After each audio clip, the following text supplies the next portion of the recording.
Les forces armées de la République démocratique du Congo portent à la connaissance de l'opinion tant nationale qu'internationale dans la journée du samedi le 23 avril 2022, aux environs de 15 heures locales, le M23 a attaqué les positions des FARDC de Bugusa, Kinyamahura, Ruambeo, Tchéa 1 et Tchéa 2 dans le territoire de Rutshuru, violant ainsi la trêve et le cessez-le-feu décrété pour permettre l'aboutissement heureux des consultations de Nairobi. Face à cette situation et aux intentions bellicistes du M23, les forces loyalistes tirent les conséquences qui en découlent et ne se laisseront pas narguer par ces hors-la-loi dont l'objectif est d'endeuiller la paisible population et de la plonger dans la misère la plus noire.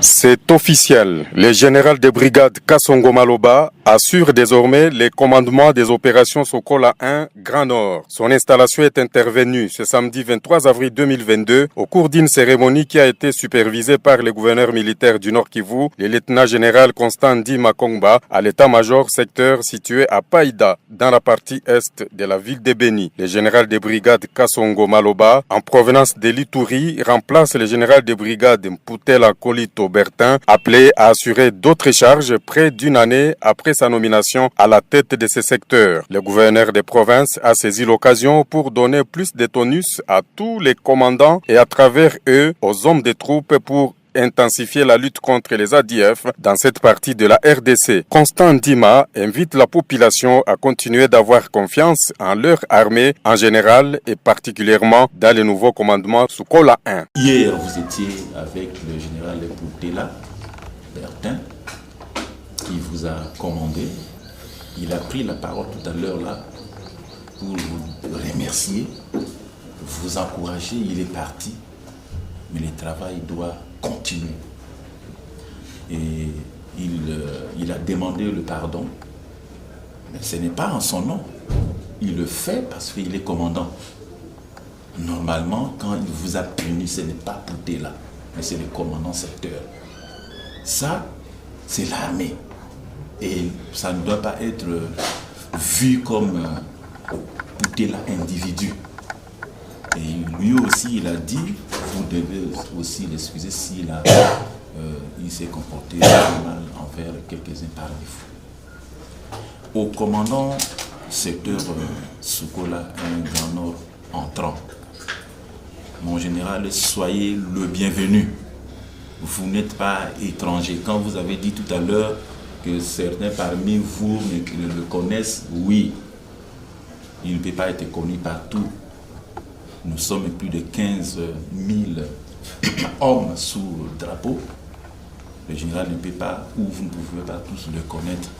Et aujourd'hui, les décisions judiciaires sont rendues dans les délais par la Cour militaire de l'Ituri en cette période de l'état de siège, ce qui permet de désengorger la prison centrale de Bunia et de surcroît combattre la corruption et la tracasserie judiciaire, mais aussi l'administration et la justice militaire collaborent étroitement. Constat du premier président de la haute cour militaire au terme de sa mission de 3 jours au chef-lieu de la province de l'Ituri. Globalement, je dirais que les choses marchent tel que nous l'avions exigé, c'est-à-dire les magistrats qui sont ici, je parle du siège, et je sais que c'est la même chose du côté du parquet, font un effort pour respecter la loi et traiter les affaires conformément au droit.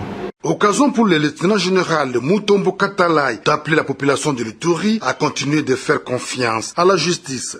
Oui, je voudrais dire à la population de l'Ituri qu'elle doit continuer à faire confiance à la justice.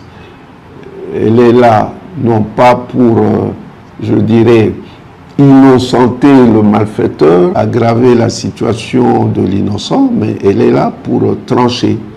Après l'Ituri, la délégation de la haute cour militaire se rendra au Nord Kivu pour poursuivre sa mission. Disons-le, en cette période de l'état de siège, la collaboration entre l'administration et la justice militaire est au beau fixe en Ituri. Le gouverneur militaire, le lieutenant-général Lubuyanka Johnny, apporte un appui détail pour le bon fonctionnement des instances judiciaires, dont l'apport dans la lutte contre les auteurs de violences en Ituri est considérable, en ce sens que de nombreux membres du mouvement insurrectionnel ont été mis aux arrêts. À ce jour, certains d'entre eux ont été condamnés et purgent leur peine à la prison centrale de Bunia. D'autres, par contre, continuent de comparaître et attendent d'être fixés sur leur sort. La République démocratique du Congo, notre pays, vient d'enregistrer un nouveau cas de la maladie à virus Ebola en date du 22 avril 2022. Cette nouvelle résurgence du virus Ebola dans la province de l'Équateur est survenue dans la zone de santé de Ouangata, ville de Mbandaka. Il s'agit d'un étudiant de 31 ans, hospitalisé en date de 19 avril 2022 à l'hôpital général de Ouangata, décédé dans un tableau hémorragique le 21 avril 2022 au centre de traitement Ebola de l'hôpital général de référence Ouangata. Un prélèvement sanguin, puis un swab ont été effectués à la même date par l'équipe de l'hôpital général de référence Ouangata, testés à Mbandaka et au CTE Ouangata. Les deux échantillons ont été testés positifs à Mbandaka, puis envoyés à l'INRB à Kinshasa pour contrôle qualité, et le résultat est revenu aussi positif au virus Ebola. Les équipes de la division provinciale de santé et de la zone de santé de Ouangata sont déjà sur le terrain pour mener les activités de riposte, notamment le listage et le suivi d'environ 74 contacts à ce jour et la décontamination des formations sanitaires et des ménages est en cours. J'invite donc la population de Mbandaka à s'impliquer à la réponse, car avec l'expérience avérée de la gestion de la maladie à virus Ebola lors des récentes épidémies, les équipes de riposte de la province, accompagnées par le niveau central, pourront arriver à contrôler dans les délais meilleurs cette épidémie. Je vous remercie.